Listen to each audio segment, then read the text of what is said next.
He chose who lived and who died. With the flick of a finger, left or right, life or death. Children feared his smile, mothers feared his eyes, and thousands walked toward him, never knowing their fate. He wore a clean uniform, spoke politely, and looked like a doctor. But behind that calm face was one of history's darkest monsters, a man obsessed with experiments, twins, pain, and death. This is the terrifying story of Josef Mengele, the angel of death. Born in 1911 in Günzburg, Germany, Josef Mengele came from privilege. His father owned a successful machinery business. His family was wealthy, respected, and deeply ambitious. Josef was intelligent from a young age, disciplined, well-spoken, and determined to rise. He studied philosophy, then medicine, then anthropology, and finally human genetics. He became fascinated by heredity, physical traits, and the idea that some people were superior to others.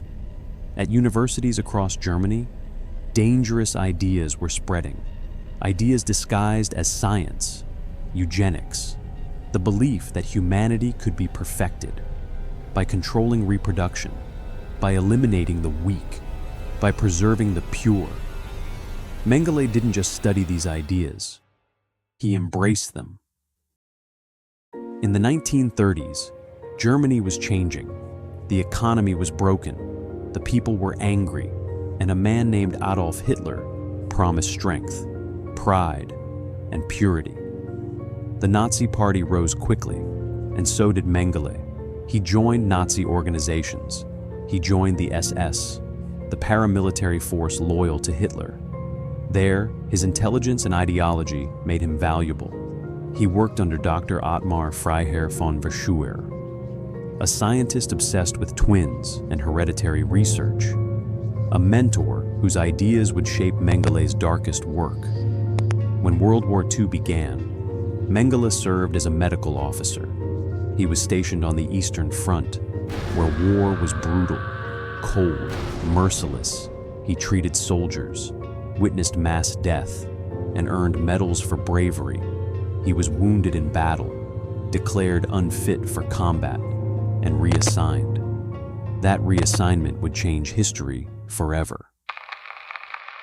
In 1943, Mengele arrived at Auschwitz-Birkenau, the largest and deadliest Nazi death camp, a place where trains arrived every day, a place where smoke never stopped rising, a place where millions entered, and most never left.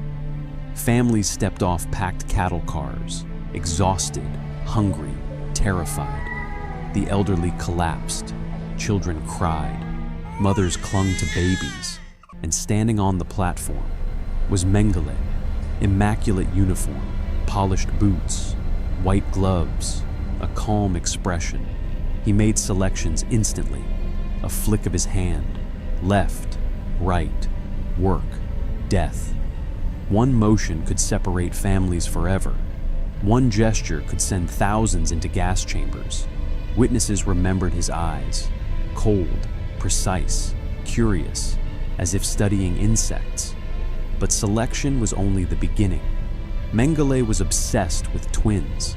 He believed twins held the secrets of genetics, the secrets of replication, the secrets of racial perfection.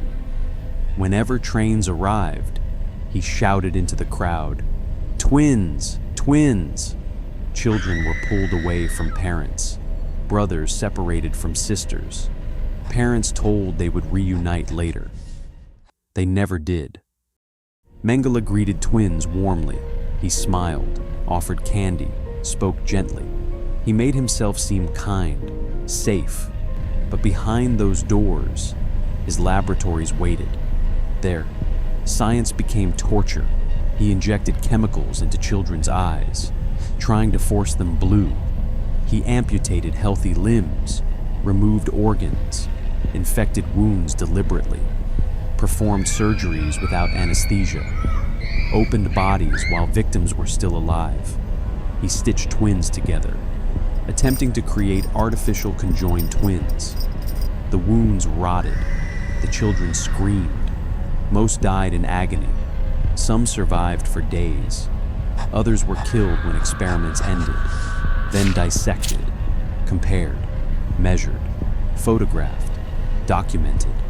If one twin died, the other was often murdered immediately, so he could compare the bodies, side by side.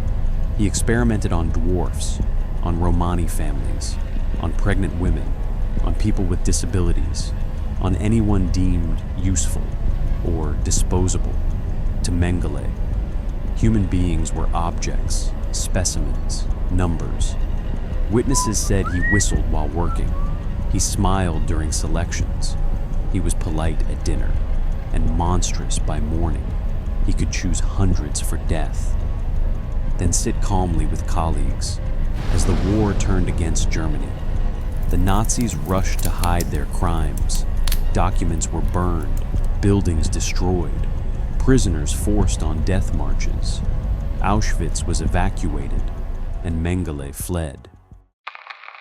In 1945, he was captured by American soldiers, but he was not recognized.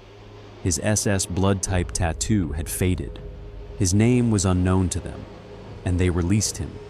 One of history's most devastating mistakes. For years, he hid in Germany, working on farms, using fake papers, living in shadows. Then with help from Nazi escape networks, he fled Europe. He sailed to Argentina, a country that sheltered many former Nazis. There, he lived openly for years, under aliases, but fear followed him. When Nazi hunter Simon Wiesenthal and others began tracking war criminals, Mengele ran again, to Paraguay, then to Brazil. He changed names, changed homes, changed friends. He trusted no one. The Israeli intelligence agency, Mossad, hunted him. After capturing Adolf Eichmann in Argentina, they came close, very close. But Mengele escaped, again. He spent his final years paranoid, sick, alone. A man once obsessed with power, now hiding in fear. No courtroom, no sentence, no prison. In 1979, while swimming off a beach in Brazil, Josef Mengele suffered a stroke. He drowned and was buried under a false name. For years, no one knew. In 1985, investigators found the grave. In 1992, DNA confirmed it was him. Josef Mengele was dead, but justice had never truly come. His victims remained, in photographs, in memories, in scars. His name became a symbol of evil disguised as science, of intelligence corrupted by hate, of medicine without humanity. Josef Mengele, the angel of death, a doctor who healed no one, a scientist who became a butcher, a monster in a white coat, and one of history's darkest nightmares.